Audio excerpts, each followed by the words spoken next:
Okay, it's an increasingly wet day in New York. Here we are in the park, and with me is Rudkowski of We Are Change New York, who we met last year when I was here, and he's done a great job and doorsteps famous people and puts questions to them that other people won't do. And you've been here since day one, haven't you, mate? I've been here since day one, from the very beginning when it first kicked off. I've been here almost every other day that things have been happening down here. As we see, there's a commotion right now with the police officers. The police have really not been behaving like they should. It says serve and protect. All they've been doing is beating and pepper spraying people who, not only people who are here to protest, but even me as a journalist who's covering everything that's happening here outside of protesting, just documenting. I got personally maced. I got a nightstick to the gut a couple times. I got a horse that stepped on me. I got shoved and pushed to the floor. And all I'm here to try to do is to document and show the world what's happening here and try to get the real inside story here. I've said to a number of people, looking around, there are definitely some police officers that just want to fight. They're just looking for a battle. Oh, they're definitely looking, just to instigate. This movement, what intrigues me about it very much, it's a non-violent, peaceful movement, peaceful resistance like Martin Luther King and Gandhi. Just the same, pretty much the same principles behind We Are Change are the same principles being practiced here and exemplified. So these people are trying to take this country back in a peaceful manner, because everybody's been talking about the riots, the class wars that are going to come. These people are trying to prevent all that from happening. They're trying to prevent people from fighting people, and they're trying to bring everybody together. That's what really intrigues me and makes me want to be out here every single day to find out more about it, to expose how this is really breaking down. And to me, this is really an historic moment. And I know many people have their different thoughts and ideologies behind this, if they say it's co-opted or not. What makes me sure that it's not is because of the horizontal process, because of all the different groups of people here. I've been here when other groups tried to take this over for more government system, for more taxes, more government regulation, more government jobs. I've been here, but they failed.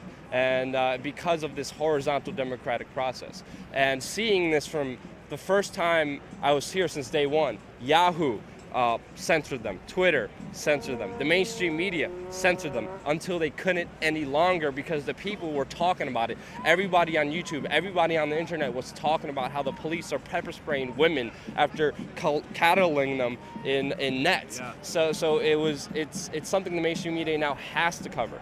And again, I have to say, this movement hasn't been co-opted yet, but many attempts have been made by the Democratic Obama Party to try to take this over as a re-election campaign, and they failed. That's the point, that if you can't ignore something, the point comes when you think, well, if we can't ignore it, it's not going away, we'll take it over. Yeah. And that's the really important thing, that it's not allowed to happen. Exactly. They did it to the Tea Party. Tea Party was grassroots.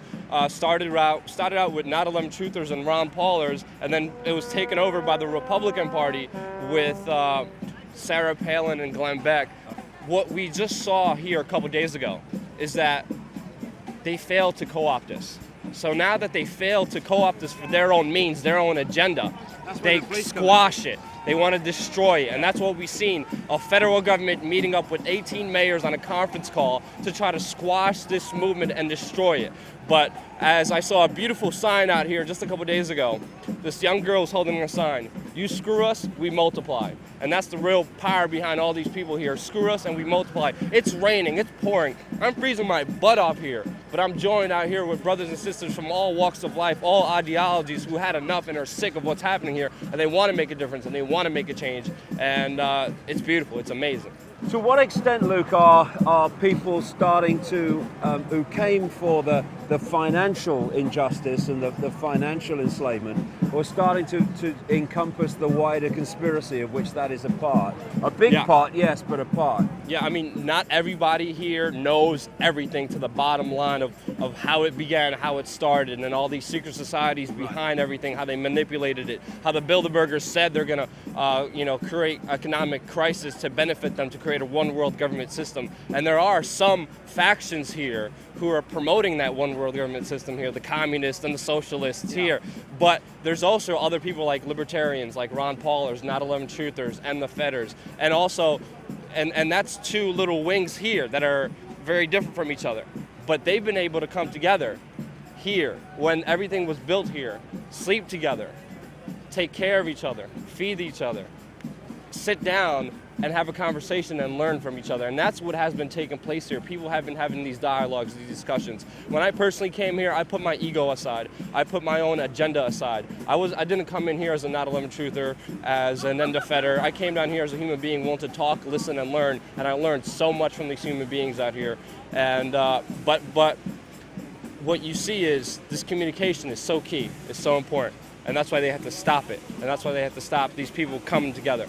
Now, of course, since I've been here the last few days, it has been this significant point where something very different has started to happen. It started with the raid and the removal of people and the law that says you can't be here at night and all the rest of it. Yeah.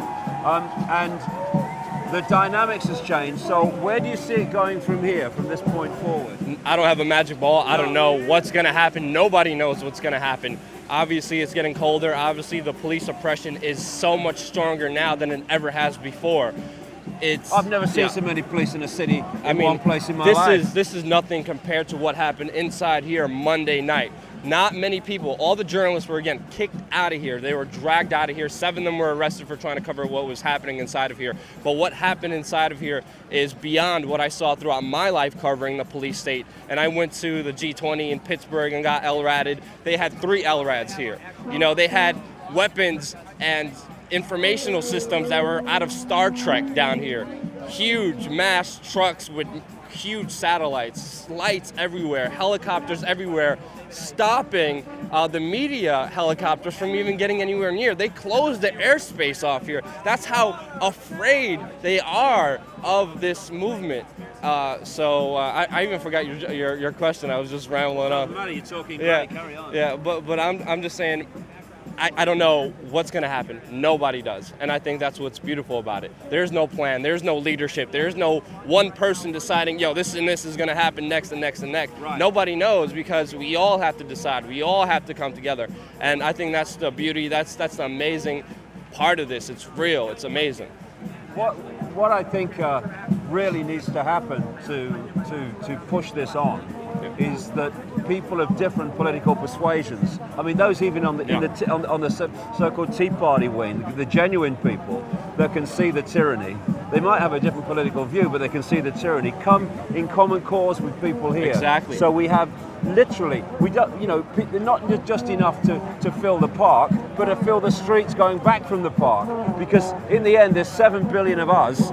And there's a literal, comparative handful of those that are actually orchestrating. And there's even discussions here that it's not even the 1%. It's the 0.00000.1% that have been dividing and conquering people from all different paradigms, from the left to the right, from communism to libertarianism, whatever it is. But what you see here is all those factions, all those different perspectives, all those paradigms meeting, coming together, breaking bread, sleeping together, and willing to discuss political ideas about what we all agree upon and what we're going to do next and how we're going to fix this problem that we all face. I mean, the only ism we need is freedomism, isn't it? Exactly.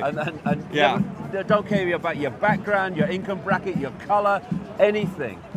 Because we're all targets, and we need to come together, or we get divided and rolled into this police state that's, I mean, it's already coming, it's already here. Yeah, it's here right now. It's here now, and it's just a case of how far we're going to let it go in. I mean, George Orwell will be standing here now, shaking his head. Yeah, George Washington rolling over in his grave right now. Not only saying, I told you so, but saying, I didn't realize it was going to be quite like that this. Bad, yeah. It's going beyond 1984, where they want to take us. And we've seen that, and we've seen the Big Brother Society being set up here. But a beautiful sign I saw, it was like, just a couple days ago, when I was walking through here, when the camp was still here, there was like, Dear NYPD, you're live, the whole world is viewing you on our live stream, say hi. And they had a sign all over the park because really right now we have a chance to fight back more than ever, and that's why this time is more pivotal. They haven't shut down the internet, they haven't regulated it, they haven't controlled it. The free flow of information is out there, and that's why the mainstream media now is forced to cover this, because their whole audience is going online to see what's really happening here, and now they're losing all the audiences because they ignored this from day one. They ignored this for a week like it didn't even exist. I mean, Oakland shut down its entire city, but the mainstream media is still trying to like not mention it and not even bring attention to it. But what we've seen them trying to do is slander and try to destroy this movement from the inside by giving key time and key positions to some of the people who have their own agendas here, and making it seem like it's all of us when it's not. I was going to come to that. I mean, you've got obviously agents provocateurs here to cause trouble. That's definitely without a problem. Yeah, and then you've got the not agents provocateurs, but just the average retard, drunk, alcoholic who may come down here. But like you just mentioned, you've got the like political version of agents provocateurs, which are people that the mainstream media give time to, who are claiming to represent what people are saying here when it's just representing their own agenda. How much of that is going on? Tremendous amount of that. I mean, there's been many instances. I'm not going to name names. I'm not going to name different news organizations, but they've been giving play to the socialists here. There's a group called the Young Democratic Socialists, and they wanted demands for more government jobs, more government regulations, and more government taxes here. Everybody here freaked out against them, but they're trying to play it off like, yeah, they're the spokespeople for Occupy Wall Street when they're not. But they only haven't been doing that. They've been going after the mentally deranged people here that even some newspapers reported the NYPD sends mentally incapable people here, drunks, alcoholics here, to live here. And they've been sending them, they've been going all throughout the parks and sending them here. This is actually reported by the New York Post in order to break us up, in order to divide us, in order when an average person comes down here, sees this like rabble-rouser. And the mainstream media has been pretty much focusing on those mentally incapable people who are alcoholics, who are dependent on some kind of drug, who only come here to have the food and have the clothing and not participate in the General Assembly, not participate in the working groups and the committees here that are trying to build something on their own. And that tells you something. That tells you they're terrified of where this could go. Exactly. I tell you, I love the frickin' energy here. It's fantastic. You know, it's this what I call the non-comply dance. Yeah. We've got music for it now. Resistance, the spirit is in the air. Yeah, right now. the spirit of we're not having it anymore. Exactly. And you know, you've done a great job, Luke. You've done a great job here. You too. And it's really great to be here to feel this energy. Information and knowledge is key, and that's why we have to keep talking together, keep communicating. Even if you disagree with somebody, you know, I still call them a brother or sister, and I'm still willing to listen and try to learn from them. And I've been able, you know, even communists, I've been able to sit down with them and become friends with them. Even though we come from totally different political ideologies, but we have those discussions, and we come together, and we're here facing the police together. Well, it's interesting. You know what that pastor said in Nazi Germany? First they came for the Jews, I was not a Jew, so I did nothing. Then they came for the communists, and I was not a communist, I did nothing. Then he came for the trade unionists, I was not a trade unionist, and I did nothing. It's this divide and rule that they're desperate for. You know, what you're saying is that those barriers are falling, and that's just what we need. Unity is key. Yeah, the elites are not even united themselves, and that's why we don't have a new world order. That's why we won't have a one world government now, because they're still arguing and vying for power in different factions. Now, the key to success is who's going to get unity first. The few 15 families that rule everything, or all of us. And it's a race to the finish of who's going to come together first. And whoever does is going to win. I'll see you at the line, mate. I'll be here, brother. Good seeing you. Cheers, Thank mate. you Good so to see much. you. See you too, man.